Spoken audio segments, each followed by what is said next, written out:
gihigugmang mayor, Baste Duterte!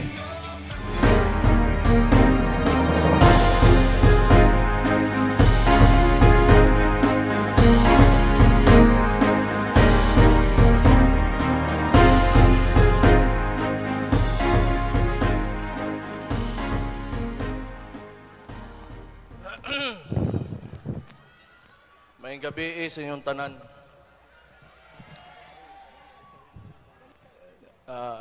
Di na ko masuko usab ha. Kay human naman to ganiha. Gibadlong nako. Nya basig mabigyan ko sa koto-kotoan human na to ganiha. Ako nalipay ko karong gabion ha. Makakita nga ni ata karon. Nagtapok ta. Di lang mga taga Davao, doon na po yung mga tagalaing lugar. Dili lang diri sa Mindanao, na po yung mga taga Visayas, na po yung mga taga Luzon. Kaya nga no, katuo ta nga o gusto nato og nindot nga kaugmaon para sa atong nasod. Salamat kaayo ni ata ka tanan karon. Pero mo lagi, human ako kasuko gadiha, kapoy na po balikon pa nako tanan. Suwayan lang nako. Hindi ko mag-wild dire.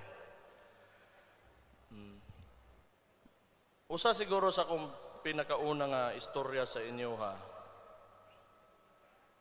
Kani sentimento na lang ni ako Kaning ICC.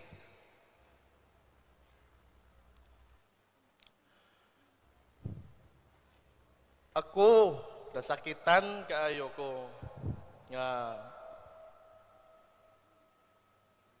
ingani na lang atong una ko naon. Kani adto bitaw wa bang gina sila kalanding dire sa ato ang nasod. Unya karon napulihan ang administrasyon kalit nga naa na.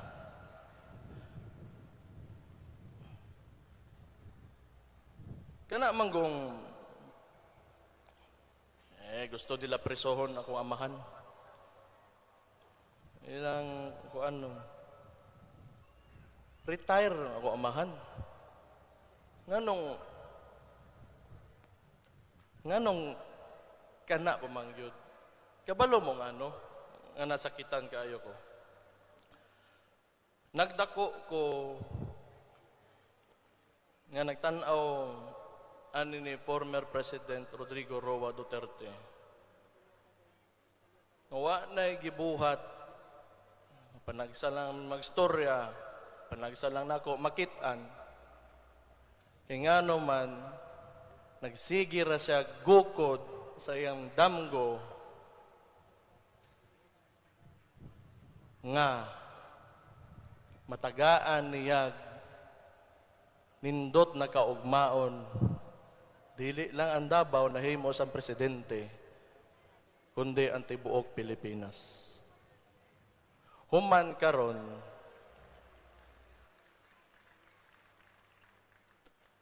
maunang treatment ani atong balikon ako ang punto. Kaya di ko ganahan manggod na ay tambaloslos, na sila mga ginaingon nga gusto nilang pasanginlan nga mo'y nagakos, may hinungdan aning gubot karon. Ako ni istorya lang yun ko. Kay kabalo mo nga naningog naman pod gud ang uban. Naatay mga vlogger, naatay mga supporter. Dili na ko pwede pasagdan lang sila nga sila ray magstorya o sila ra po'y masuko. Kay nanglan, mo otong ingon ato akong storya ganiha, kay nanglan tamo ubanan. Kita man gud ni. Kanang ICC, gusto lang yun ako ni igawas dere. Timan-in ninyo.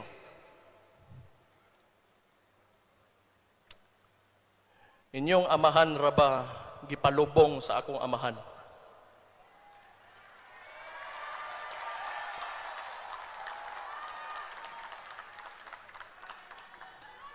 Kana na lang gyud unta. Pero wa gyud ninyo. O na, ako, kaya personal man gyud eh. Mawad-an gyud kog respeto ninyo. Di na pod gyud ko. Sobra naman pod gyud kaayo. Ang ginahimo ana nila parehaan ng People's Initiative nila karon.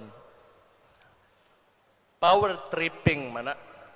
Through the use of money and influence and power that they have because they are seated in the highest position.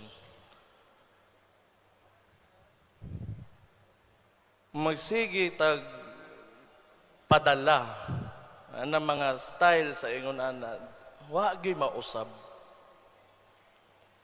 Wa gyud mausab ani atong gamiton lang nilang kwarta, palit ang boto, buhatan ta istorya, di ay mahitabo na pod, mobalik na pod tas kani adto. Wa pa gani usa ka tuig gubot na. Sugod pa lang kayo instability na gyud akong nakitaan. Kita man mo ana tanan. Puro pasalig, wa pa katrabaho, karon magpanaog kag People's Initiative nimo. Unsa ka?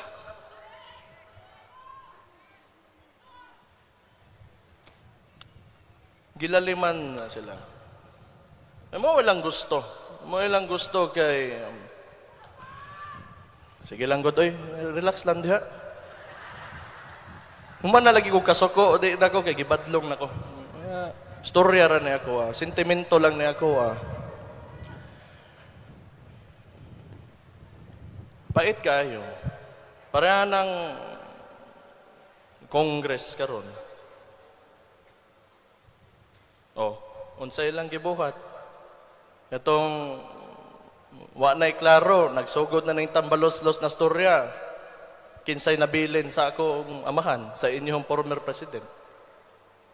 Wala. Mo nang di gyud ta mausab kay daghang kay mga politiko nga wa gyoy baruganan.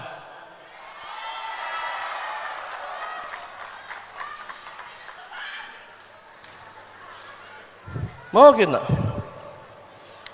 Og unta lang gyud. Og mutongtong kag posisyon.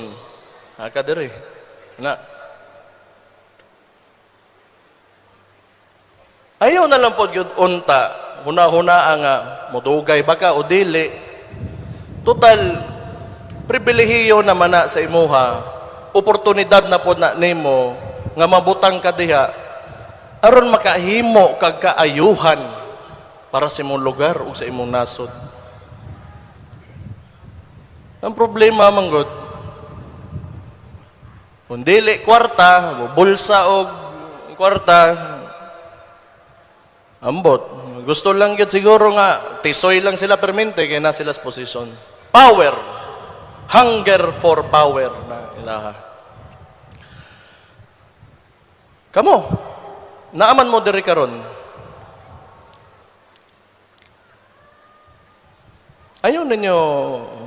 Ayaw mong sugot. Ayaw mong sugot. Kaya, pirme na lang kita ingon ane. Inigawas ko sa politika 2016 man. Okay. Ito, umangyog ko sa kampanya sa akong amahan. Di lang po kay amahan nako siya, taga Davao man ko.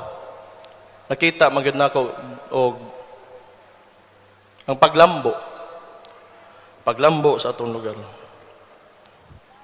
So, una-una ko sa akong kaugalingon, basig ang tibuok Pilipinas, di lang ang Davao. Na naman unta ta dito. Ang problema, nasudla na po tagtae. Ang tradisyonal nila nga ang politika nga kwarta-kwartahon lang mga tao. Wala gyud tay padulngan anay. Kung ingon ana lang ta permente. Muna kay nanglan gyud.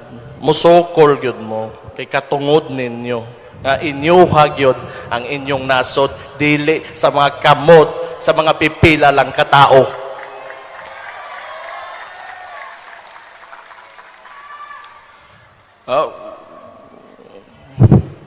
Kaihion ko. Di kay ko ganahan na mong storya og dugay. Total na aman mo diri. Napa ko amahan mo storya man karon.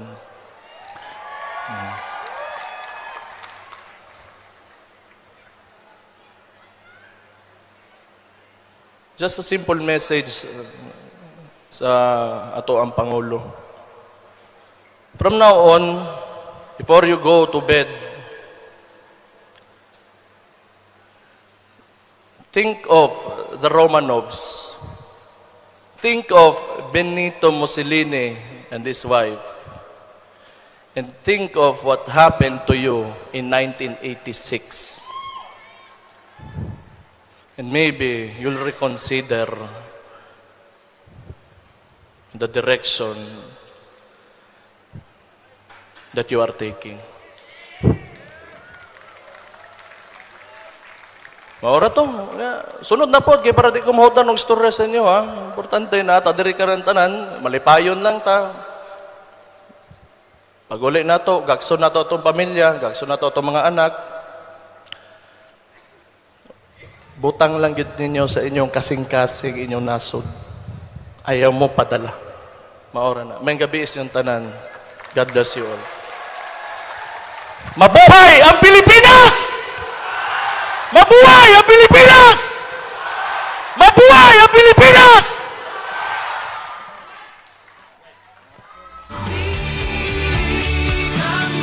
Daghang salamat, Mayor Sebastian Baste Duterte. Isa sa mga rason kung bakit andito pa rin tayo sa kabila ng maraming pagbabago sa gobyerno.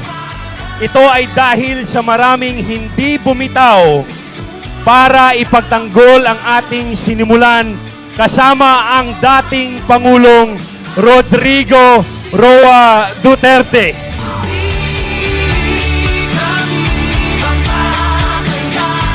Tulad na lamang ng isa sa ating panauhin ngayong gabi. Ladies and gentlemen, former presidential spokesperson, Attorney Harry Roque.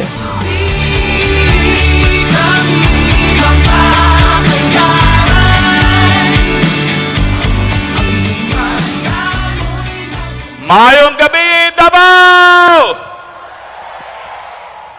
Unang-una, nagpapasalamat po ako sa inyong mga Davaoenyo dahil kayo po ang unang-unang nagsabi, the Davaoenyos are not for sale.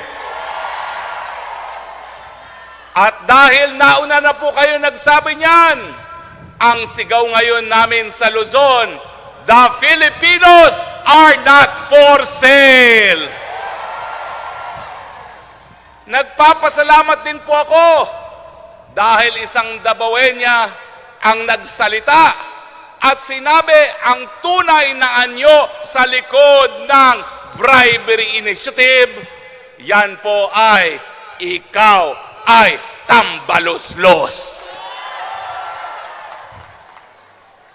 Mga Davaoenyo, nagpapasalamat din po kami dahil pinahiram ninyo sa amin ang inyong alkalde na naging dahilan ng Pilipinas ngayon ay isa sa pinakamaunlad na bansa sa buong Pilipinas. Nagpapasalamat po kami dahil pinahiram nyo ang alkalde na naging dahilan para maging tahimik ang ating mga komunidad. Siguro ang sabi na lang ng ating Mayor Rodi Duterte, isa lang ang aking pagkabiguan. Narariyan pa rin ang pulburon. Bago po tayo magpatuloy, nais ko pong batiin ang inyong pinagka-aantay-antay. Walang iba kung hindi ang super ate to the President, Senator Amy Marcos. Nasaan na si Senator Amy Marcos? Nasa Quezon Park po ngayon ang ating Senator Amy Marcos at sana madinig muli natin ang kanyang napakagandang dasal noong isang gabi sa Bulacan. Nais niyo bang uling magdasal si Senator Amy Marcos? Maya-maya, maririnig na natin yan. Bakit nga ba nais nilang baguhin ang ating saligang batas? Lumabas na po ang huling survey. Ang lumalabas, nangunguna po ngayon para sa presidente kung mag-i-eleksyon bukas, walang iba kung hindi si Inday Sara Duterte. Napakalayo na po ng agwat niya sa susunod na kandidato or magiging kandidato, mahigit 12 puntos lang po ang kanyang agwat. Tinanggalan siya ng pondo, binato ng putik, tumaas pa rin ang approval at trust rating, mas mataas pa sa presidente ng Republika. Sa katunayan, nagpapasalamat po kami dahil sa ginawa ninyo kay BP Sara, mas minahal siya ngayon ng sambayanang Pilipino. Wika nga nila, it is difficult to pull down a good man. Ang tawag ko kay BP Sara, the woman with the balls. Dahil siya po, hindi naglilinlang, lalaban sa eleksyon. Kung matatalo, hindi tatakbo, hindi gaya ni Tambaluslos, hindi mananalo, babaguhin ang saligang batas. Ang tanong, mga taga Davao, payag ba kayo? Susunod ba kayo sa Tambaluslos? Magpapabili ba kayo? Kaya nga po patuloy ang aming pasasalamat sa inyo. Dahil kayo ang nanguna na manindigan laban sa puwersa ng kadiliman, ngayong gabi, sinimulan natin ang proseso. Maninindigan kami laban sa kasamaan. No to bribery initiative. We are not for sale. Di na po ako magtatagal kasi kanina pinalecture ako ni Kabsek. Abay sabi niya, mag-lecture ka ng mahaba dahil darating pa si PRRD. Nag-lecture naman ako. Pero ngayon lang dumating si PRRD, kaya hindi ko na po pahahabain. Dahil baka mamaya sabihin sa akin na aking amo, Harry Roque, nakakaantok ka na. Sa muli po, nagpapasalamat po kami sa inyong mga taga Davao dahil pinahiram ninyo ang inyong pinakamamahal na alkalde sa bansang Pilipinas at PRRD. Maraming salamat po sa inyo dahil sa inyo naibalik ang dignidad ng bawat Pilipino. Mabuhay po ang Pilipinas! Daghang salamat ug mabuhay pud ka, Attorney Roque. Kanina naigikanta nga habang may tatsulok at sila ang nasa tuktok, they will not care about us. They will not care about our rights. Tingin nila, mabibili lang ang lahat, pati na ang ating pagkatao. Dili ta mga tulaan. Pakinggan nawa ng Panginoon ang ating panalangin. Mga kababayan, narito si Jets Taksanan para sa isang awit.